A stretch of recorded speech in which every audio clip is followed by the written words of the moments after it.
तो उसकी बात सुनने के साथ में वो कहने लगते हैं, हाँ हाँ ठीक है प्रिंसिपल गजानन, मैं आपकी बात समझ पा रहा हूँ।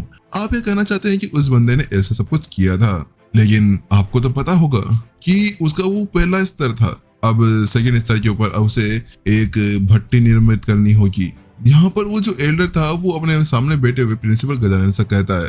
तो उसकी बात सुनते हुए जो प्रिंसिपल गजानन थे वो पूरी तरह से चुप हो चुके थे। तो उसको ऐसे चुप करने के साथ में यहाँ पर जो वाइस प्रिंसिपल जगत थे वो कहने लगते हैं, हाँ माधव आपने सही कहा एल्डर माधव, वास्तव में ये बात सही है। उसने अभी तक अपनी भट्टी नहीं बनाई है।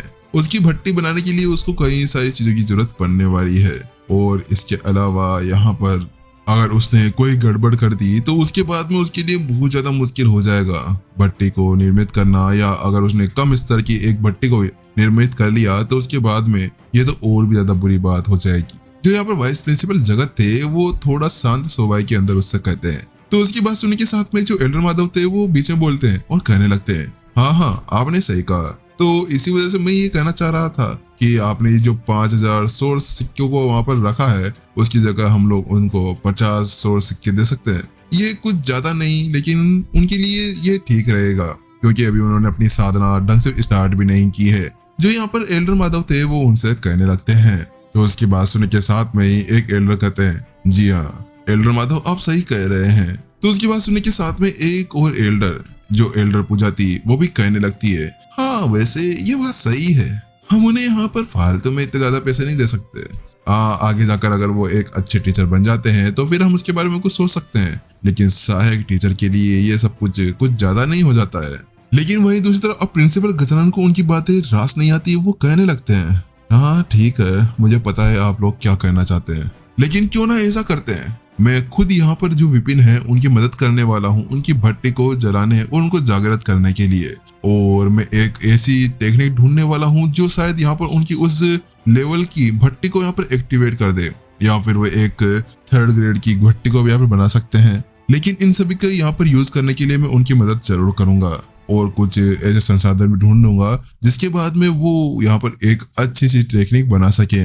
लेकिन उसकी बात सुनने के साथ में अब जो वाइस प्रिंसिपल जगत थे वो कहने लगते हैं, हाँ आप ये मजाक कर रहे हैं, आपको पता है ना कि वाइस प्रिंसिपल जगत ये प्रिंसिपल गजानन आपने अपनी जो साधना है और अपनी भट्टी को जगाने के लिए कम से कम यहाँ पर एक 100 लीफ सिकाड़ा को पकड़ा था। 100 लीफ सिकाड़ा एक बहुत ज्यादा पावरफुल बीस्ट माना जाता है और उसको पकड़ना बहुत ज्यादा मुश्किल माना जाता है। इसके अलावा जो उसका कोर होता है या फिर वो जो जानवर होता है वो इतना दुर्लभ होता है कि उसको पाना बहुत ज्यादा मुश्किल होता है। तो उसकी बात सुनने के साथ में जो एल्डर माधव थे वो कहने लगते हैं, हाँ ये आपने सही कहा, वास्तव में उस दिन हमें बहुत ज्यादा मुसीबत का सामना करना पड़ा था और अब आप यहाँ पर एक ऐसे बंदे की साधना को आगे बढ़ाने सोच रहे हैं जिसने अभी तक यहाँ पर ढंग से साधना करनी भी शुरू नहीं की है। क्या आप जानते हैं कि उसके लिए हमें क्या क्या करना पड़ेगा, हमें कौन से तरह के जो संसाधन है उनको यूज करना होगा जिसके बाद में उनका जो 3rd ग्रेड की भट्टी है वो एक्टिवेट हो पाएगी। लेकिन जब वो वहां पर बात कर ही रहे थे कि वहां पर जो वाइस प्रिंसिपल जगत थे वो कुछ कहने ही वाले थे कि अचानक से ठक ठक आवाज आती है। ये आवाज गेट की थी। उस आवाज को सुनते हुए यहाँ पर जो प्रिंसिपल गजानन थे वो कहते हैं, आइए अंदर, क्या काम है आपको। उसकी बात सुनने के साथ में ही वो जो गेट थे वो खुलता है और उसके अंदर से जो यहाँ पर लाइब्रेरियन था वो बाहर निकलकर आने लगता है। उसको वहां पर देखने के साथ में यहाँ पर जो प्रिंसिपल गजानन थे वो कहने लगते हैं, क्या हुआ, आपको यहाँ पर क्या काम है। एल्डर, आखिरकार आपको क्या हमसे कोई इम्पोर्टेंट काम है। तो उसकी बात सुनने के साथ में ही जो वो एल्डर था वो कहने लगता है, बात कुछ ऐसी है कि यहाँ पर एक बहुत ज्यादा बड़ी प्रॉब्लम हो गई है। तो उसकी बात सुनने के साथ में ही यहाँ पर जो जगत था वो हैरान था और वो कहने लगता है, क्या क्या हुआ।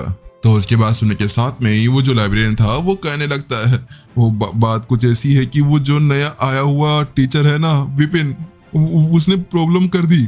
जैसे यहाँ पर वो ये शब्द कहता है कि उसके साथ में ही जो प्रिंसिपल गजानन थे उनकी दाईं आंख भड़कने लगती है और वो कहते हैं, क्या प्रॉब्लम कर दी। क्योंकि बात कुछ ऐसी थी कि ये 2 दिन उनके लिए एक बुरे सपने से कम नहीं था। उन्होंने इतने ज्यादा पैसों की यहाँ पर जो लागत लगाई थी उस चीज को देखने के बाद वो एक बात समझ चुके थे कि ये जो बंदा है विपिन ये कोई नॉर्मल बंदा नहीं था। उसकी बात सुनते हुए जो यहाँ पर वाइस प्रिंसिपल जगत थे वो कहते हैं, जल्दी बताइए क्या हुआ, आखिरकार अब उन्होंने क्या कर दिया? तो उसकी बात सुनने के बाद में जो यहाँ पर वो लाइब्रेरियन था वो कहने लगता है, वो बात कुछ ऐसी है कि वो जो नया टीचर है ना विपिन, वो अपनी भट्टी को यहाँ पर बना रहा है और वो अभी लाइब्रेरी के अंदर है। जो लाइब्रेरियन एल्डर थे वो उनसे कहते हैं, लेकिन जैसे वो यहाँ पर ये शब्द कहते हैं कि उसके साथ में ही जो प्रिंसिपल गजानन थे उनका मुंह फटा का फटा रह जाता है। आप क्या क्या कहना चाहते हैं? क्या वो भी अपनी भट्टी को बना रहा है? उस चीज को देखने के बाद में वो बहुत ज्यादा चिंतित हो गए थे। ये कितना बड़ा लापरवाह इंसान है, आखिरकार इसका दिमाग तो नहीं खराब हो गया है? क्योंकि अगर एक बार इसने भट्टी को बना लिया तो उसके बाद में उसके लिए बहुत ज्यादा मुश्किल हो जाएगा अपनी भट्टी को और ज्यादा अपग्रेड करना, क्योंकि वास्तव में भट्टी को बनाना एक बार कर सकता है और उसको आगे बढ़ाना वो बहुत ज्यादा मुश्किल था, क्योंकि एक भट्टी को एक बार ही बनाया जा सकता था, लेकिन अगर कोई उसको आगे बढ़ाना चाहे तो उसके लिए उसे बहुत ज्यादा मेहनत करनी पड़ती। प्रिंसिपल गजानन, आप ये क्या कह रहे थे? उस बंदे को आप 5,000 सिक्के देना चाहते थे? ये बेवकूफ बंदा, इसको ये नहीं पता कि एक बार भट्टी बन गई ना तो उसके साथ में उसकी चटनी भी यहीं पर ही बनी जाएगी। मुझे नहीं लगता कि अब हम लोग यहाँ पर कुछ कर सकते हैं। वास्तव में इस जगह पर जो यहाँ पर प्रिंसिपल गजानन थे उसकी वो बात सुनने के साथ में ही वो पूरी तरह से गुस्से के अंदर आ चुके थे, लेकिन वहीं जो एल्डर माधव थे उन्होंने भी यहाँ पर एक कड़वी सी मुस्कान भरी। साफ साफ दिखाई दे रहा था कि जो यहाँ पर एल्डर माधव है वो शायद विपिन से जलने लगे थे। अरे भाई जले भी क्यों नहीं, एक आज का आया हुआ लौंडा उन सभी को पीछे छोड़ रहा था। इसी वजह से एल्डर माधव की यहाँ पर जल बुनकर खाक हो चुकी थी। अगर किसी को दिखाई जाए तो वो यही कहे कि भाई ये तो कोयला है, कोयला, ना कि कुछ और। लेकिन वहीं जब यहाँ पर एल्डर माधव मन ही मन में उसके बारे में बुरी बातें सोच रहे थे कि उसी बीच जो यहाँ पर प्रिंसिपल गजानन थे वो कहते हैं, जल्दी चलिए मेरे साथ में, हमें उसको रोकना होगा।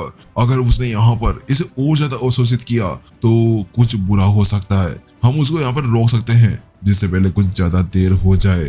वास्तव में इस जगह पर जो गजानन थे वो विपिन को लेकर बहुत ज्यादा सीरियस थे। वो ये सोच रहे थे कि आगे आने वाले टाइम के अंदर वो उसकी जगह ले सकता था, इसी वजह से वो उसको और ज्यादा आगे बढ़ाने के बारे में सोच रहे थे।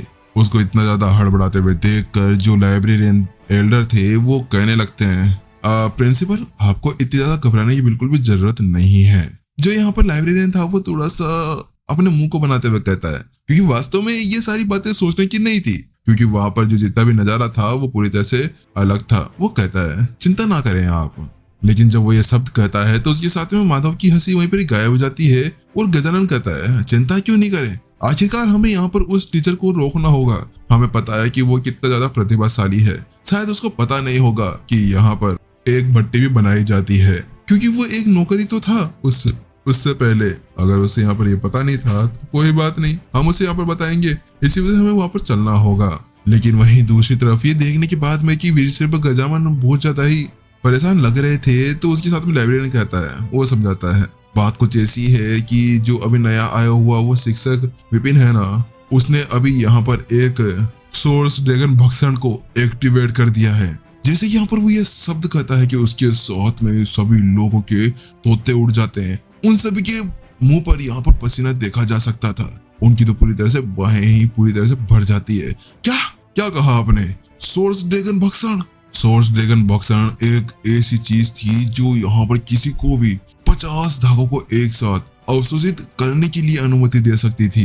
कमरे में पूरी तरह से सन्नाटा फैल चुका था। उन लोगों को ये नहीं लग रहा था कि यहाँ पर चल क्या रहा है। सभी अपने कान तान कर वहां पर खड़े थे। वो सभी ये नहीं समझ पा रहे थे कि क्या उनके कान सही सुन रहे हैं जो अभी अभी एल्डर लाइब्रेरियन ने उनसे कही थी। अगर एक लाइब्रेरियन को इसके बारे में पता था तो फिर प्रिंसिपल गजानन को तो इसके बारे में पता होगा ही। बात कुछ ऐसी थी कि वो लोग इसलिए हैरान थे कि इन्होंने यहाँ पर अभी अभी विपिन के वेतन यानी कि उसकी सैलरी के बारे में बात की थी, जो 5,000 सोर सिक्के होने वाले थे अगर वो महीने भर के अंदर 50 धागों को एब्जॉर्ब कर लेता है तो। लेकिन अभी इस जगह पर जो उनके सामने का नजारा था या फिर वो जो बातें सुन रहे थे, उन बातों को पता लगाने के बाद में तो उन्हें ये पता चल चुका था कि वो बंदा यहाँ पर सेकंड के अंदर 50 धागों को एब्जॉर्ब कर रहा था। और ये बात उन्हें हैरान करने वाली थी कि ये करने वाला एक नया नवेला शिक्षक था जो कुछ समय पहले यहाँ पर एक नौकर था। बात कुछ ऐसी थी कि छोटे लोगों को तो ये भी नहीं पता था कि साधना होती क्या है और कैसे की जाती है, लेकिन इसे कैसे पता। तो उसके साथ में यहाँ पर जो लाइब्रेरियन थे वो यहाँ पर कहने लगते हैं, मैं यहाँ पर कसम खाता हूँ, और मैं अपने सामान के कसम खाते हुए आपको कहता हूँ कि जो मैं आपको कह रहा हूँ ना, ये सारी बातें सच है। मैंने कोई गलती नहीं करी है, मैं सारी बातें आपको सच बता रहा हूँ।